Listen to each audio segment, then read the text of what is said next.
Thanks very much for the invitation to be here. I'm really pleased to be here. Just a little bit more about the center before I get started. So, we're a very small nonprofit effort uh, based in DC, and our mission is really to try to build the field of evaluation in areas that are hard to measure, where sort of more traditional approaches to evaluation don't fit that well. And so that means for us right now, or in the last several years, we've focused on things like how do you evaluate advocacy and public policy work and communications and systems change, sort of these complex, messier concepts where some different thinking, or we thought some different thinking about evaluation was required.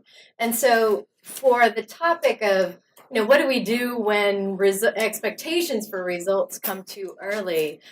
For that topic, I'm going to talk primarily about my experience or the context of advocacy and policy and communications work. So that's the backdrop for my talk today. And I'm also we work with a lot of foundations in the U.S. that fund both domestic work and international work. And I'm going to give some pretty practical examples during the talk about the evaluation work that I've done. And I recognize that a lot of you in the room do international work. What I'm going to talk about will apply just as well to international work as it does to the domestic examples that I'm going to talk about. But I'm just presenting the domestic ones because it's what I know the most about.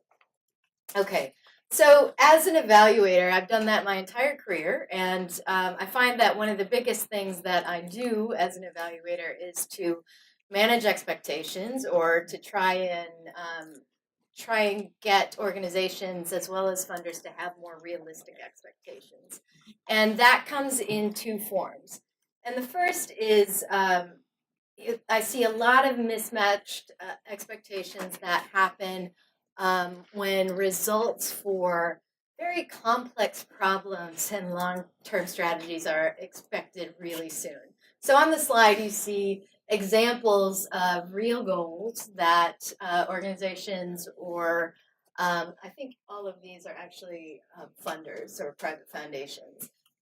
Goals that they have. They're pretty big, like reversing the childhood obesity epidemic. And so what happens, those are good goals. Those are ambitious, lofty goals. I have no problem with those. But the challenge comes when they say, okay, well, we're going to have a 3-year strategy for doing that. And number one, 3 years isn't enough to reverse the childhood obesity epidemic. And number two, they'll say, well, after 1 year, where are we now? Have we had any impact at this point? And so I'm exaggerating. It's not that bad, but sometimes it is that bad. So you see the problem there. These are, and a lot of the or funders that I work with are increasingly addressing really complex, really messy problems. These are not straightforward 2-year kinds of goals. So that's one area of mismatched expectations. The other happens when the strategies or tactics that organizations use don't match their goal. So you see on the slide the poster for Waiting for Superman. How many people saw Waiting for Superman? Okay, some of you did. So it's a documentary about education reform. It came out several years ago. It's a lot like An Inconvenient Truth, sort of style-wise. And I have it up there because this happened to me. There was a large funder that supported the development of that documentary film. And when probably 6 months before it was going to come out, we had a conversation about evaluation. And they wanted to see if they could prove that their dollars had impact with this film. And so I said, well, what are your expectations about what the film is going to achieve? And they said, well, we would really like to show that in some way it moved education policy in the country. And I can see sort of a logical connection between, trying to change the discourse or trying to introduce, some new thinking into the discourse. But this was just the funding of a film. And their expectations were that, not a bunch of sort of advocacy and policy work around the film, but that they wanted to make a connection between the film itself and and education policy. And further complicating that was that the messages in the film were not consistent with their particular policy agenda. So that was another another problem there. So I spend a lot of time trying to better align expectations with reality, and I want to talk specifically about how we do that in our work, and again, within the context of advocacy and policy and communications work specifically. So there are a few things that we say to organizations and funders to try and sort of orient their thinking around evaluation and results. And this is the main message of my entire talk, and I'm going to get real specific about what I mean here. But we say, look, it's not just important to look at what happened in the end. We really need to focus on what are your interim outcomes, or what are your measures of progress along the way. And again, I'll identify exactly what I mean by interim outcomes, and we'll also talk about how to measure them. But this sounds obvious, but it's not. The idea of saying, well, there's a set of things that need to happen before you get to this goal, and it's important to measure those and figure out if you're making any progress toward that goal. Is not always an obvious thing for organizations. So that's the main message. And then we say for, again, this is the context of advocacy and policy and communications, that in that context, interim outcomes are the changes that you expect in your audiences. So communications, advocacy work is about trying to change what people know about an issue, how they think about it, and then ultimately, in order for change to happen, somebody has to do something differently. And so we say, here's what we mean by interim outcomes. You want to think about who are your audiences and what are the changes that you're trying to affect for them. And again, that sounds obvious. It's not. That sort of turns on a light bulb for a lot of people. And in addition to that, we say, you need to focus on your unique contribution in this space. So if you think about a policy issue and advocacy work that happens, let's take education reform, for example. There are a lot of people and a lot of organizations working on that issue. And so the challenge becomes, well, how do we track results, or how do we track our results in the midst of all of that complexity and all of that noise? And so we say, well, let's talk about what your unique role in that broader context is. So, for example, if an organization has a media strategy, then it would make sense to focus those interim outcomes on what's happening in the media, because that's what the organization is doing, as opposed to tracking. There's often a mismatch between what an organization is doing and what they're measuring, or they're perhaps measuring just what's easy to count. So again, this sounds obvious. It's not always an obvious principle. And then finally, we say when we think about interim outcomes and capturing changes that you're seeing in your audiences, we really want to identify things to track that are going to be useful. So there's always limited resources for evaluation and for data collection. And so we have a conversation about the fact that for an advocacy effort, for a communications effort, you have to adapt along the way. You have to adapt to political circumstances as they change, to policy windows as they open, to new opportunities or new crises that come up along the way. And so we want to focus our resources on trying to measure outcomes that are going to say, here's, you're achieving this or you're not achieving this, and here's what you might do about it uh, in order to adapt and sort of improve your strategy along the way. So that's an important principle. It's sort of focusing resources where it makes the most sense to focus resources. Okay. All right, so let's now get more specific and a little more practical and talk about what we can capture in the short term that's meaningful. Now I'm going to introduce a tool. Maybe you can pass this. I'm going to give you a handout because it's going to get a little hard to read on the screen. But in having the conversation about what's meaningful to track with, again, in the advocacy context, we developed this very simple framework. It's an XY framework. And I'll show you how we use it in a minute. But the x-axis here has the three categories of audiences that any advocacy effort might target. So, and any audience should probably fit into one of these categories. So the first is the public, or some segment of the public, depending on what the issue is. So if you're working on childcare, that might mean parents of young children. The second category are influencers, or those organizations or individuals who have an influential voice on the issue in the policy arena. So it could be the business community, teachers, pediatricians, etc. Again, depending on the issue. And then, of course, the final category is decision makers, or whoever has the authority to actually affect change on something. All right. And that could be the legislature, it could be a city council, it could be parliament, again, depending on whatever the issue is.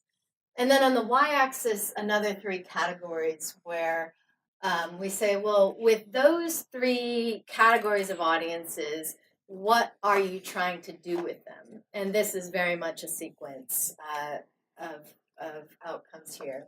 The first is obviously awareness, of changing what people know about an issue. The second category is moving a little farther than that and saying, well, it's not just important that people know something about an issue, it's important to make it salient to them, to move them toward a willingness to act on that issue. So it's the intensity of how they react to an issue and the salience of it, how important they think it is. And then finally, the third category is action. So not just willingness to act, you're actually doing something on that. Does that make sense to everybody? Pretty basic. Okay. So then what we did, just a summary. So the y-axis or x-axis is who will change, and the y is how will they change. And then what we did is to map advocacy and communications tactics onto the framework, depending on where they fall on these two axes. So down here around the public and awareness building, you've got things like public awareness campaigns, public polling, voter outreach. Here up in the right-hand corner, you've got things like lobbying, champion development, political will building, things like that. Does that make sense? Okay. So what we do then, and again, we're getting to the point where we're trying to align or trying to help people think about what interim outcomes are and make sure that they're realistic depending on what they're doing. And so what we do is to then map their strategy onto the framework. So in this case, and we do this in this case with shading, and so this is a strategy that's focused on a public or some segment of it, and it's focused primarily on trying to raise awareness on that issue. Okay. So what we do next is to say, well, for that strategy, mostly targeting a public audience and awareness building, let's think about your goal and what it would actually take to achieve your goal. Is it that is doing this going to be enough to get there, or is it will you need somebody else to do something in order to get there. So in this case, this is just a hypothetical where the goal is that would actually require some set of decision makers or some decision makers to do something in order to get to that goal. But the strategy is focused down here. So you can actually visually see the disconnect, and then we'll say to organizations, so that means that either you need to partner with somebody else who's doing, who's going to get you here, or you need to adjust your expectations about what your results are going to be. And those results, and these are important results, they're just not these results. Come on in. That's good. Okay, and then we also use this to have a conversation about. This is just a different way to use the framework. To say, okay, let's actually use the framework to map your audiences and think about how far you need to move them, and then also how far you think you can get in a short period of time. So for this example is you've got the goal of increasing child care funding for quality improvements in care for kids. And in this strategy, there were 3 audiences that they targeted, parents of children ages 0 to 3, child care providers, and then policymakers who could actually make that goal happen. And so we mapped those audiences according to where they are at this point in time. And so on this issue of the need for quality childcare, parents of children ages 0 to 3 actually know very little about what quality care looks like. And so they're way down here. That's where they're starting. Child care providers, an important and influential voice on this issue, they know the importance of quality. They know what it looks like, but they're not organized.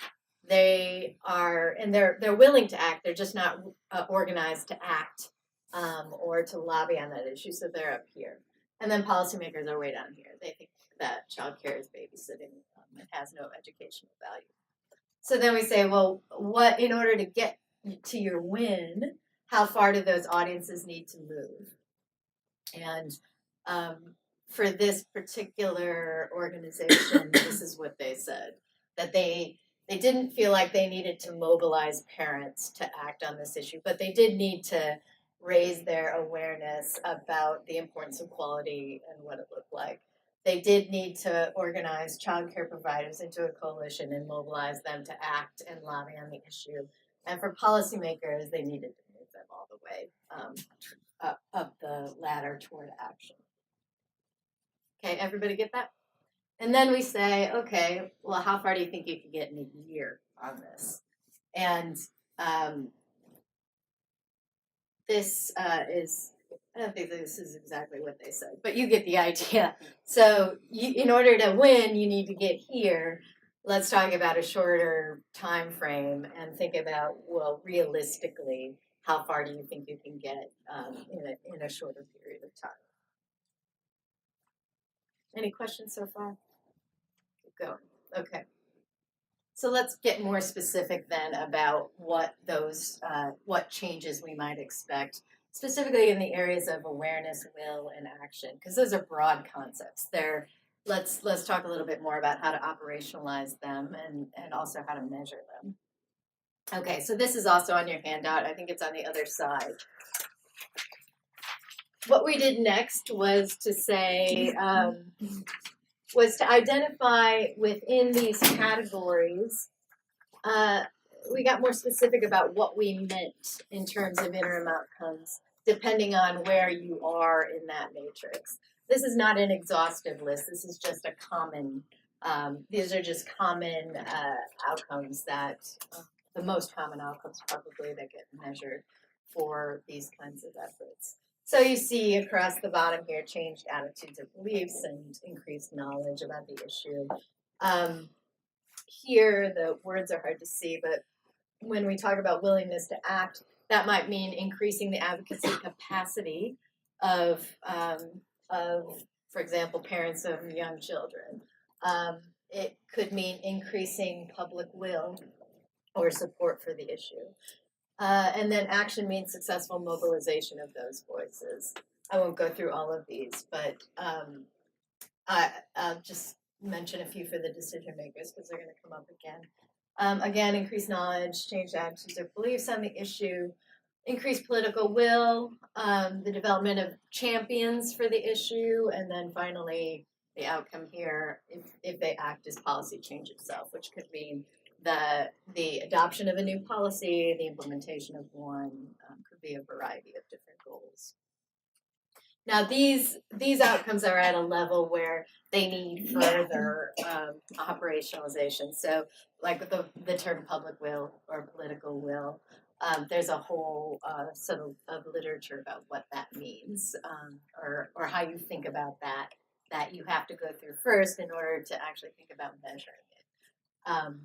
But we did this so that you could also use the mapping exercise here and say, okay, if your strategy is positioned here, these are the outcomes that are most relevant for your strategy. Or if it's positioned here, if you're focused on decision makers, then these are the interim outcomes that you need to be capturing. Just to, again, help orient people to the thinking and get them to think specifically about what's relevant to their strategy. Okay? Any questions about any of these? Okay. So I want to talk a little bit about how to then actually capture some of these, or some methods, some innovative methods. We think they're innovative, that you can use to capture some of these. And first, I will say that all of the traditional methods that you can use also apply to capturing any of these kinds of outcomes. So interviews, surveys, focus groups, polling, case studies, those are all relevant here. But there's also a set of sort of unique, or we think they're unique methods that have been developed for this context that are really sort of adaptations of your basic methods, but that have been adapted for either an advocacy or a communications context. And I'm going to talk about a couple of these that come from my work, but I just want to make you, we're not going to talk about all of them, just want to make you aware that there's sort of a whole set of methods out there that might be useful here. And these are cost-effective things to do. These are not, for the most part, they're cost-effective. So I want to talk about a couple of methods that we developed to capture these two outcomes. The development of political champions and increased political will or support, because those are common ones for any strategy that is focused on a policy issue, or for any strategy that has decision makers as the audience. And these are methods that again are cost effective and are quick and are designed to support strategic learning. So they're designed to say, is this happening? And if it's not happening, what do we need to do differently as a result? So they have all of those principles I mentioned earlier in mind. Okay, so the first thing I want to talk about is called the Bellwether Methodology. And just a little context about the application of it. So this comes from, or was developed for, a 10-year initiative that I led the evaluation on. It's just finishing now, finally, and it was funded by the Packard Foundation. They're based in California, so that's of the Hewlett Packard folks. And they had a desire to try to increase access to high quality preschool for all 3 and 4-year-olds in the state. That was their sort of big audacious goal. And so they funded this 10-year initiative to try to change. Well, they felt like in order to get to that goal, they needed to change state level policy in California. They had to do that in order to get the funding they needed to both make sure that any 3 and 4 year old could go to preschool, as well as to improve the quality so that once they got to preschool, that it would actually do good things for them. And so when we and so their strategy was primarily in advocacy and communications, a lot of media work, a lot of direct advocacy as well, statewide. And when we started the evaluation of it and when the initiative started, this particular issue wasn't being talked about at all in the policy arena. There was very little awareness about preschool and the importance of it to brain development and kids, and there was no buzz around it at all.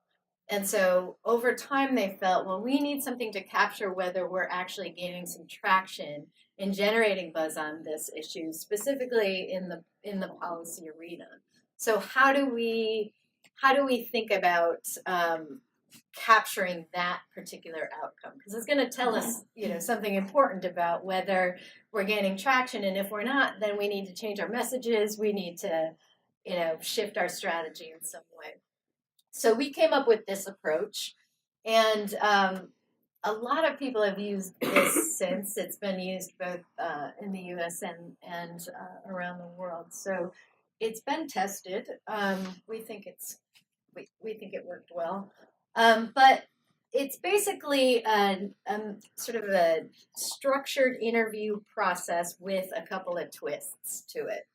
And so bellwethers here we were defining as people, influentials in the public and private sectors whose positions require they're politically informed, they track a lot of issues. So they are, in this case it was Sacramento, they are players in Sacramento. They know what's happening in the policy arena on a lot of different issues. They're high profile folks. So in this case, for example, Leon Panetta was one of our bellwethers. He wasn't in DC at that time, he was in California then. So high profile folks.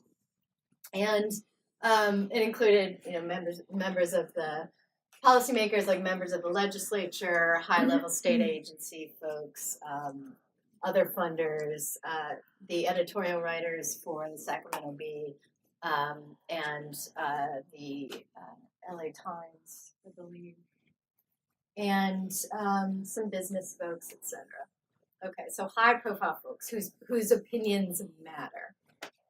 And what we did in terms of the method was to the two twists to it.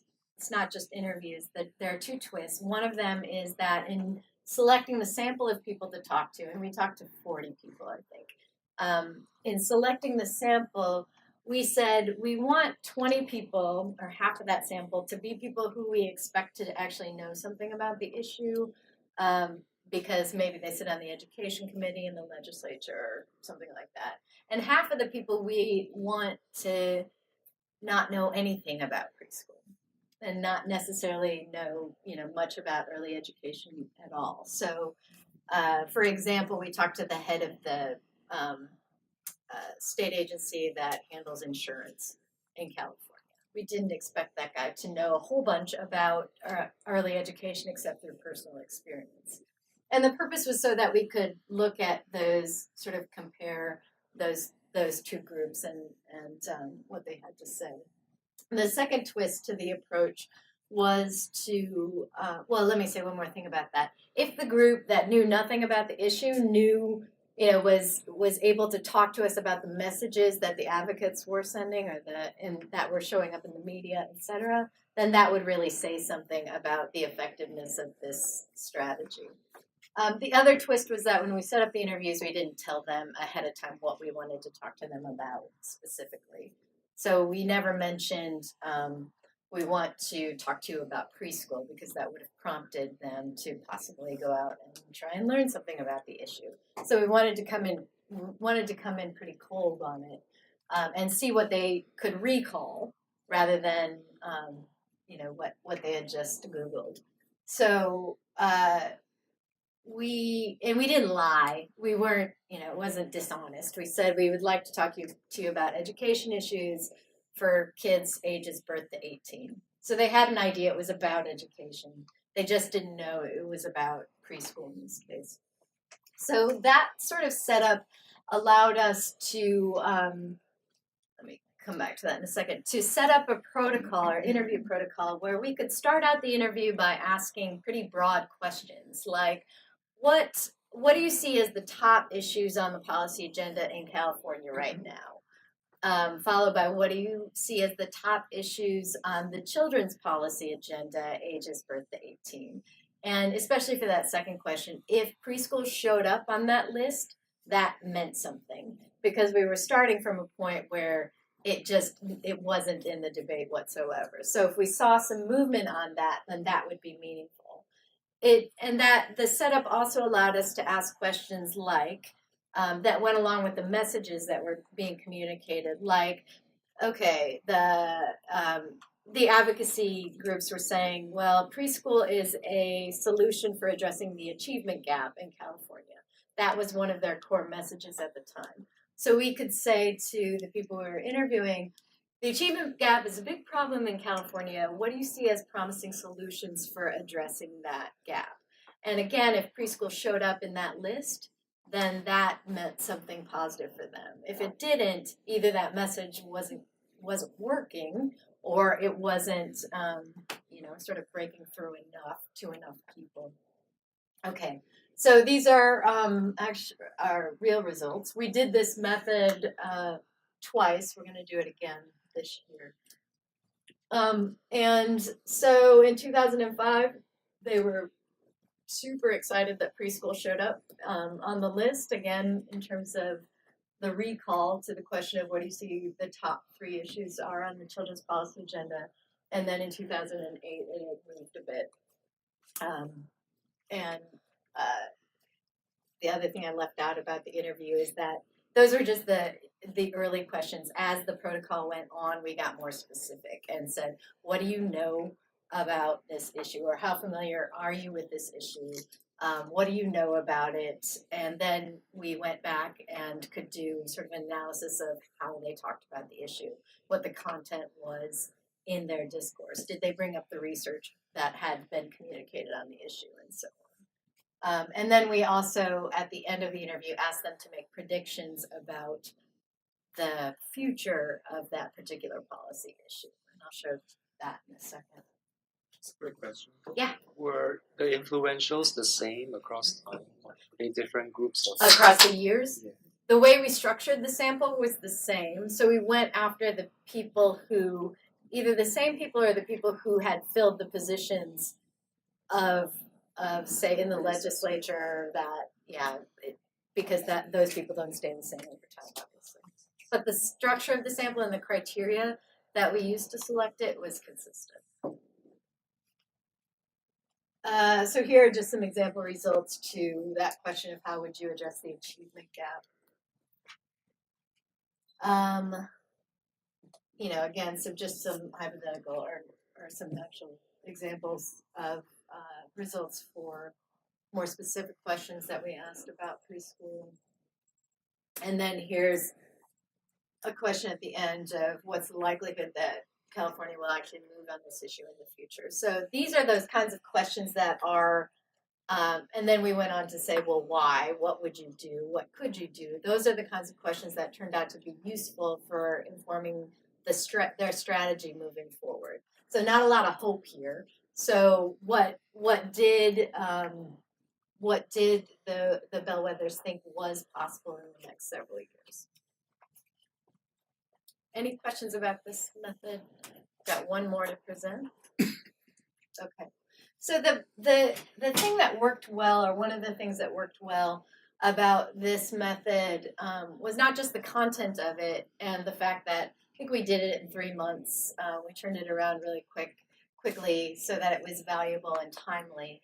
But also it meant something to the funders and to the board because they could look at the list of people that we talked to and either see some of their friends in that list or recognize that it was these are people whose opinions really matter on this issue. So it's not it made them place some more value in the data and regard it as an important interim outcome of progress.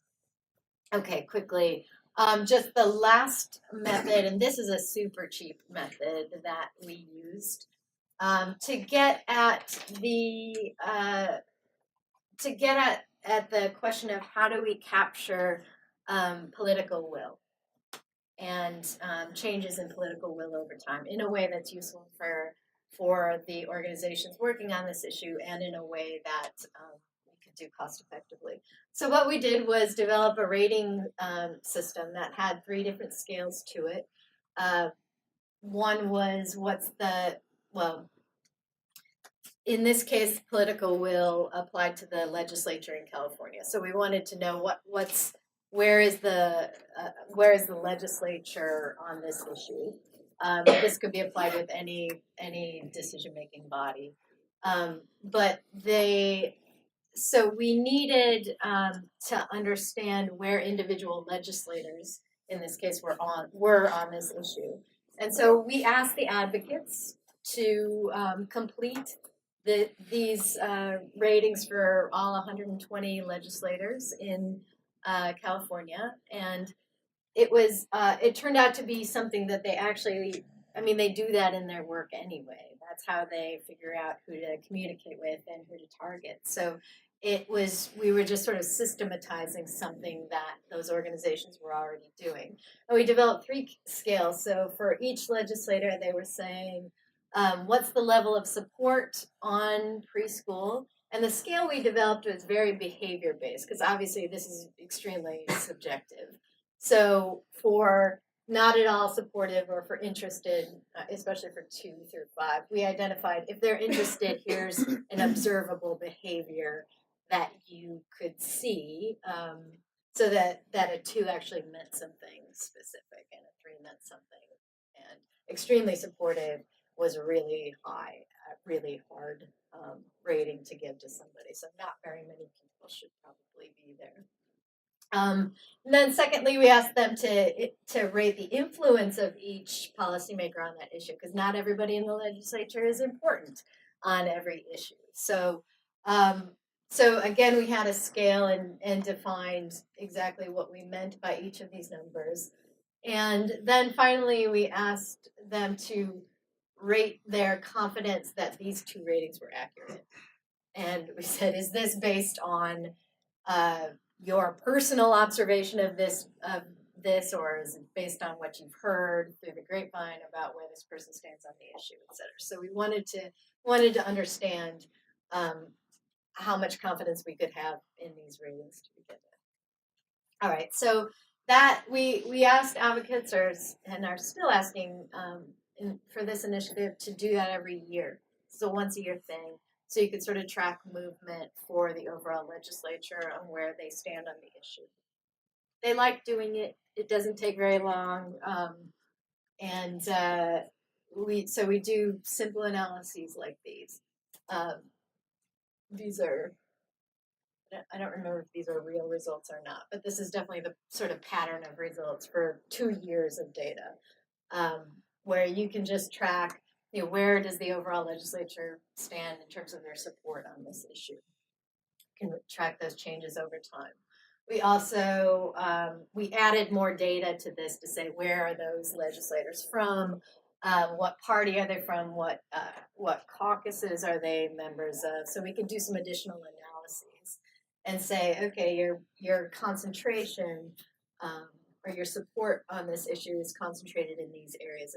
Are those in this case, LA, San Francisco, San Diego, the urban areas, but are those the areas where you need support? Do you need to build it anywhere else? Are there legislators in these other parts of the state that actually matter on this issue? And then year to year, we tracked where there were changes in support over time. Yeah. Were you able to find a way to show that it was their campaign that was causing the changes? No.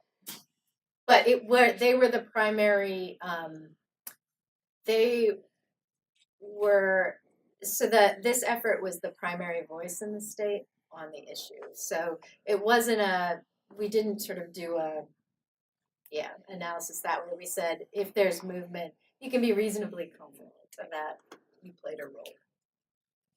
Did all of the advocacy organizations give you the same answer about every legislator?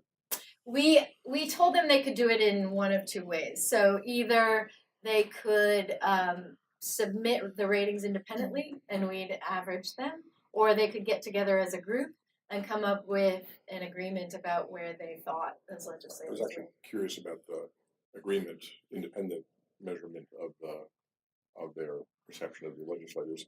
Were they giving you the same picture, or was it more noise? It was pretty consistent. Yeah. Yep. We also did getting more to the trying to be helpful to the campaign.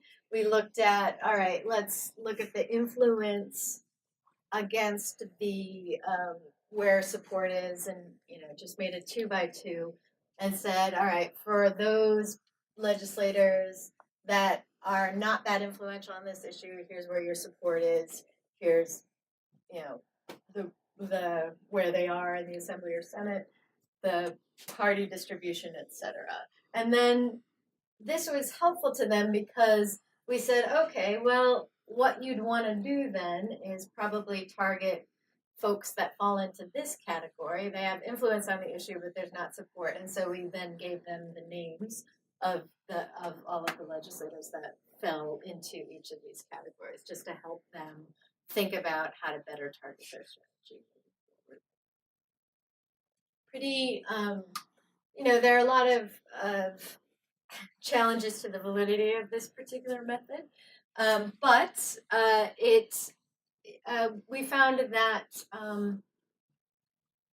there were the trade-offs on that in terms of cost effectiveness and giving the advocates something that they liked to do, that they found valuable, and that they felt the data was credible on, was worth some of those trade-offs. And I'm not going to talk about any more of these methods. Just want to close by saying there's information out there on all of these. I'm happy to provide resources if anyone's interested in any of these. There are write-ups on a lot of them. And just to close it out there. So we've talked about the process of trying to align expectations with for results with the actual strategy and the timeline for that strategy. We've talked about some of the principles of how to think about that. The main idea here being measuring interim outcomes along the way, and then tried to give some more specific examples of what I meant by interim outcomes and then how to measure them. There's, again, a lot more information out there if you're interested on this, but that concludes my talk.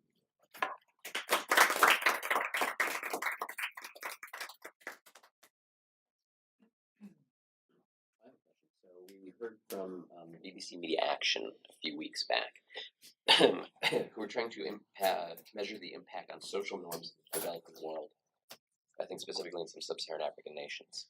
And what they found was that they couldn't even do baseline research to establish what the norms were. It was variable from country to country, presumably within it, ethnicity to ethnicity. So they had deep problems with the social norms work. I wonder if you could address that kind of area, what you might advise. Was the challenge there, why couldn't they do research? Was it a capacity to do research? It wasn't capacity, they had all the money the UK could throw at them to do it, but the results were not reliable. Just numbers didn't add up. You were there, right? Yeah, I was there. I can't remember. I don't remember exactly what the issue As was. far as I remember, Hey. so I think the problem was with the measurement, like what variables that they wanted to measure, they weren't sure about it. And I think that's why they were looking for an expert to find out what exact variables would make sense. For social norms? Yeah. Because it's different from one society. Yeah. And that's the bottom of the pyramid, not decision makers. So it wasn't an issue of we are were having a hard time going out and gathering this data. It was an issue of what do we measure in the first place. Yeah. Yeah. I think part of the problem is also that they were doing a comparative country study, and so they were finding it didn't really make sense to compare when things were so different. Did they have solutions? Did they have solutions? They did not have solutions. So they presented the problem. Yeah, I mean it's sort of the same for well, not sort of the same, but we see that challenge a lot for the concept of public will, which is everybody sort of defines differently. It can mean different things in different contexts. And what constitutes public will, the threshold for that may be different across cultures, etc. And I don't know a ton about the operationalization of social norms, but I know for public will, it's something where we're trying to at least have a conversation about more specifically about what that really means and what trying to apply that in real life context, so that if somebody says, trying to connect successful examples of policy change that mobilize the public, and doing some backtracking about what did they do, and how does that change how we think about public will and how to operationalize it. But I personally don't know a ton about social norms. Sorry.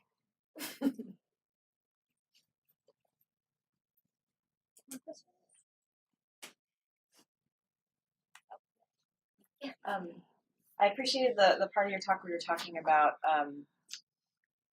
part of the survey that will give you ideas about where you might go next. So asking, how likely is this to happen in the future? If it's not going to happen, tell me what we could do instead. And so I'm just curious to hear other types of ways that you've tried to address that question. Because I feel like a lot of times we are trying to measure whether or not the result is happening, but not necessarily getting indicators that might give us some idea of where to point people to that improvement. Right. I mean, it's so we have it's an important conversation to have early on, because there are all sorts of for example, a lot of the foundations that we work with are into dashboards that are saying, for this effort, let's select 10 indicators of progress that are going to show us whether we're on the right track or whether we're achieving something. And there are all sorts of issues with that, including the fact that a lot of those indicators have no learning value whatsoever. They'll say it's sort of a yes, no, we're making progress or we're not making progress. Well, so what? And so we really try to have a conversation about I don't think indicators have a ton of learning value. I'll just say that. I think that you need data collection, indicators by themselves. You need data collection that's going to ask some qualitative questions of folks about how to interpret those numbers, or some qualitative data about where to go next. So I almost never just do that kind of results tracking, but both think about what will actually have learning value, and if we have to track indicators of progress that don't have learning value, what can we sort of put around that? So, for example, in one evaluation I did, it had very little money for it, but we had we called it was sort of like a research panel approach. And it was kind of a modified Bellwether idea where we picked 10 people who agreed to be on our panel, and that we could go back to over time and say, back to again and again, and say, here's where we are on our indicators. What do you think these mean, if anything? And just have a more qualitative conversation in a very cost-effective way to get some of that information.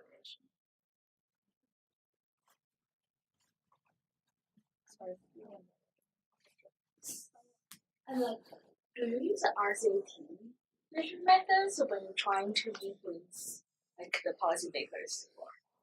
RCT? Yeah. No. The application of RCTs to this, at least the context that I work on, is not useful. Yeah.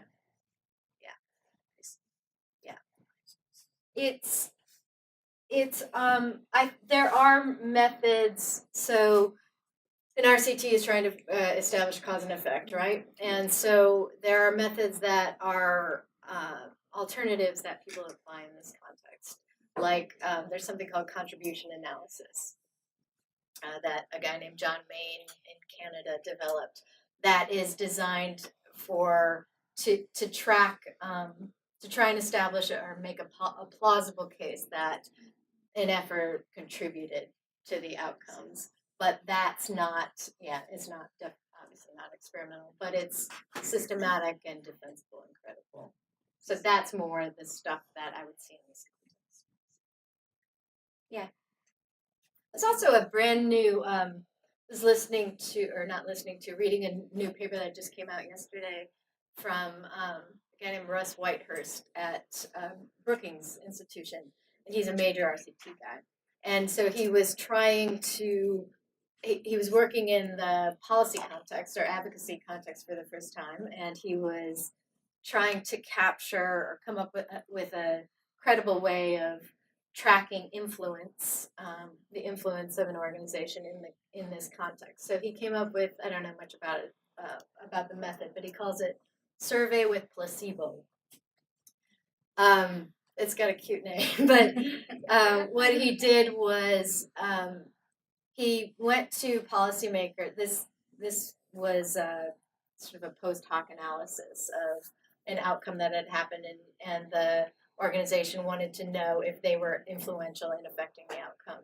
And so he went to the folks who actually who made that change happen, and he asked them about to rate the influence, or he asked them a set of questions, but it was primarily rating the influence of each of the organizations that were actors on that particular issue. And then he threw in a fake organization that didn't exist, so that he could identify, look at the influence of organizations minus the placebo in that case. So there are other methods being developed to try and get at that in that contribution in a more credible way. So I'm curious. Certainly, the general argument is sensible. You can't look at this outcome. Your campaign is 3 weeks long. You're just not going to change all child obesity in 3 weeks. So you need to choose some interim outcomes to look at. But there is a concern on the other side, which is that you end up choosing interim outcomes that haven't been shown to actually influence the ultimate outcome. So I do mostly individual behavior sorts of evaluations, and there's a temptation. Let's just measure how many people were exposed to our messages, or whether they have new knowledge, when maybe there's not a direct relationship between either of those things and the behavior that you really want to change. So how do you deal with choosing which interim outcomes to go after here? Do you show that they're related to outcomes in other contexts? What do you do to make the case for interim outcomes being legitimate? Yeah, that's a phenomenal question. Yeah, I mean, for the example that I was talking about at the end with preschool, we looked at the social science literature on what outcomes had through research been linked to policymaking. We looked at the political science literature, et cetera, to inform those decisions. It's not as strong as individual decision-making literature on it, but we definitely try to go to the literature and identify where is there evidence, so that we can say, if we measure this and there's change on it, it's actually a meaningful change. Because we're not doing, well, in that case, it wasn't a quasi-experimental design, it wasn't an experimental design, it was, let's look at these outcomes, and if they're moving, we're sort of logically saying that we're moving toward, the goal that we want to move toward. But it was based on an evidence base out there already.